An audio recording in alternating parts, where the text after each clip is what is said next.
大家好，我是游神曾西尧，跟着圣君老师走遍秘境绝景。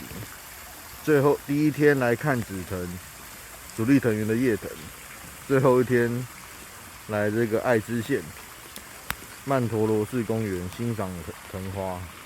现在看到的是白藤，紫藤在那一边，到处都是藤棚哎。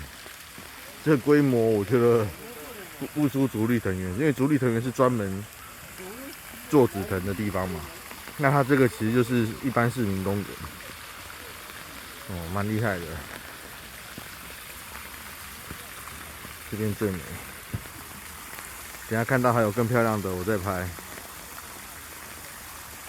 跟着圣君老师走遍秘境绝景。下礼拜我要去北九州河内藤园了，敬请期待。然后从九州回来，我会再去继续考察。以上。